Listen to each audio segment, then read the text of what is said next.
Okay, we have arrived at our last topic, which is reinforcement learning.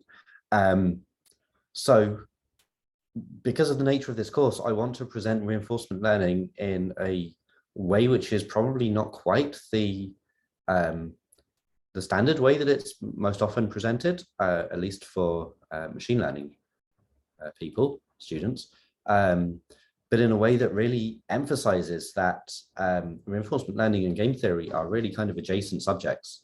They really have a lot of conceptual similarity. There was a certain amount of kind of parallel development of ideas. And there's a third subject, which is what we've been talking about, which is control theory of kind of optimally controlling Markov precision processes. To some extent, these topics kind of had convergent evolution, that different groups of people independently came up with very similar ideas.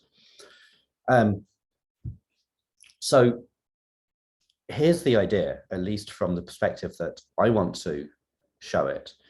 In a Markov precision process or a stochastic game, the Markov chain and its current state are common knowledge to all players. So that is to say, all players know these things, and all players know that all players know these things, and so on. And this is implicit in the definition of a Markov perfect equilibrium as a good solution concept. In a partially observable Markov decision process, the current state may be unknown or partially known, but the Markov chain itself is still common knowledge. So it's to say the set of states and all the transition probabilities and this kind of thing are still common knowledge. So the idea that distinguishes reinforcement learning from classical control theory and also most of game theory is that we weaken this assumption. The environment becomes unknown or partially unknown, and the player's agents have to learn about the environment through interacting with it. So a reinforcement learning agent, at least conceptually, is a decision-making agent that is equipped with some kind of internal model of its environment, which is being updated over time every time it does an interaction with the real environment.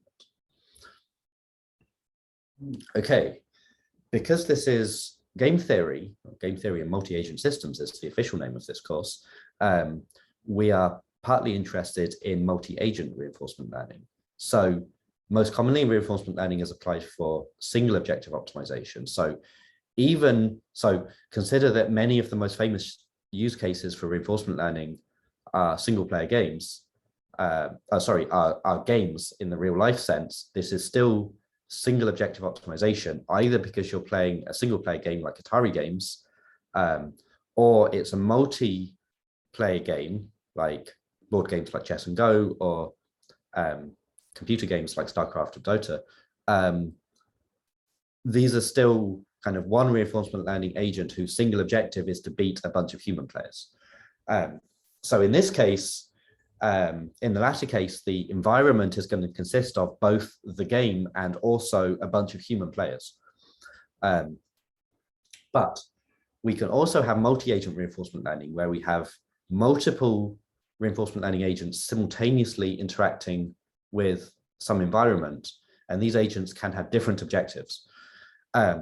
So the key thing here is to realize that the useful concept of environment is relative to your current point of view. So within the same setting, you can kind of shift your perspective around and see different things as the environment. So say initially you have an environment and a bunch of agents interacting with it, but now what you can do is you can zoom in and take the perspective of one particular agent. You're thinking about the optimization problem faced by that reinforcement learning agent. Their environment now consists of both the kind of actual true environment and also all of the other agents. So kind of the agents become part of each other's environment.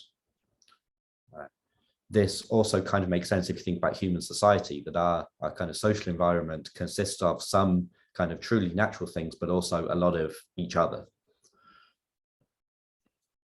Okay, so as I said, the conceptual difference between classical control theory and reinforcement learning is whether the environment is known to the agent or common knowledge, or if it's not. So an example of in classical control theory where you can consider the environment to be known is if you're controlling a drone, you have basically an aerodynamic model of how your drone moves in the air, how it responds to its actuators, like its engines and so on. And you can do the engineering. You can basically solve your aerodynamic model to get some equations. So even if your exact current state is unknown, so for example, if your sensors of your drone are imperfect and don't tell you with perfect knowledge exactly the state of the world, even if you have some uncertainty over the exact state, your model is still completely known. So reinforcement learning, by contrast, is what's called model free. So the point is that you don't have the equivalent of a solved aerodynamic model that's part of your solution. Instead, so this is not a kind of binary distinction. There is more or less that you can assume about the world. But in general, model free means that to a large extent, the agent assumes nothing about its environment and has to learn about it through repeated interaction.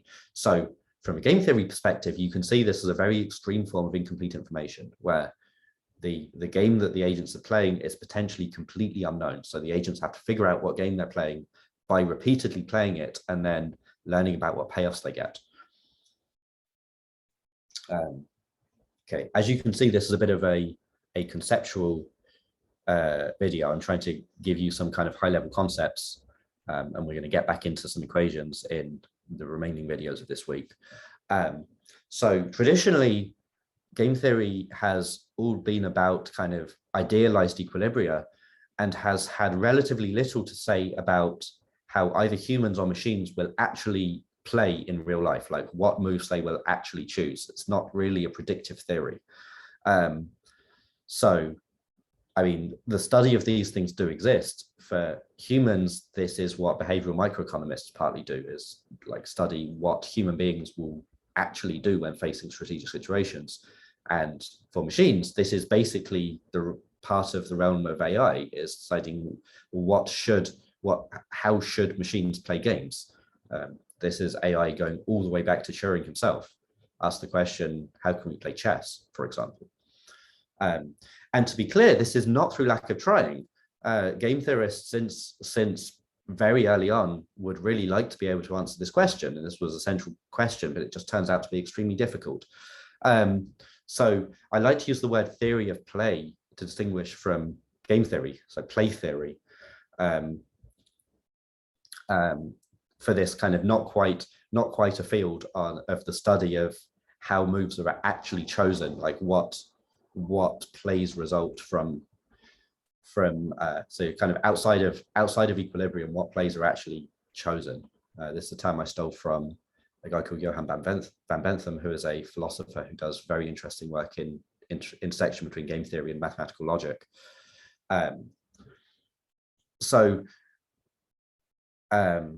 In my opinion, deep reinforcement learning, well, reinforcement learning generally and deep reinforcement learning, which we're going to talk about in a later video in particular, is making huge progress in this for basically two related reasons. First of all, it is actually an effective method for game playing. Like, huge progress has been made, especially by DeepMind, in computer gameplay. But also there are very deep kind of theoretical similarity between reinforcement learning and game theory. So it's kind of theoretically close enough that it still recognizably looks like game theory, as long as you take the right perspective.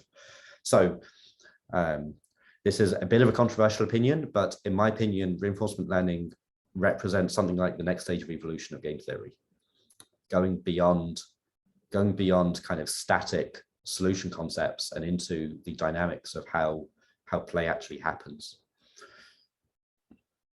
I should say something about the training deployment issue. So infamously, reinforcement learning methods require a lot of computation time to train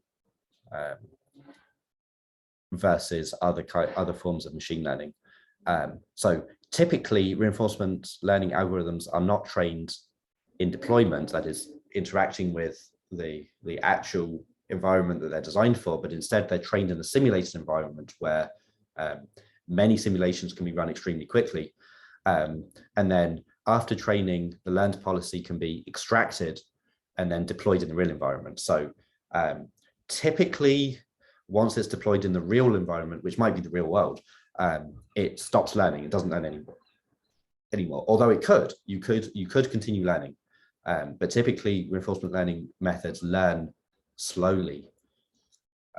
So if you continue learning in deployment when you're operating at kind of human scale timings, you're not running simulations very fast. Learning happens extremely slowly. Typically, this is kind of rules of thumb. So for multiplayer games, let's say a system like AlphaStar, which is learning to play a very kind of complex game like StarCraft, that you can learn through in multiple ways. You can play against copies of yourself, or you could train through basically a data set describing recordings of human play, or a mixture of the two. And it's also worth noting that after learning has stopped, once you extract policies or strategies and deploy them in the real environment, you are back in a game theoretic setting, and you can ask game theoretic questions about this, at least if the environment is simple enough. If the environment is kind of the real world where there are issues to do with, like, you can never play the same game twice because playing moves causes the real world to kind of do state changes in unpredictable ways. But at least if the environment is simple enough, you can ask game theoretic questions like, is this a Nash equilibrium, about the learned policies.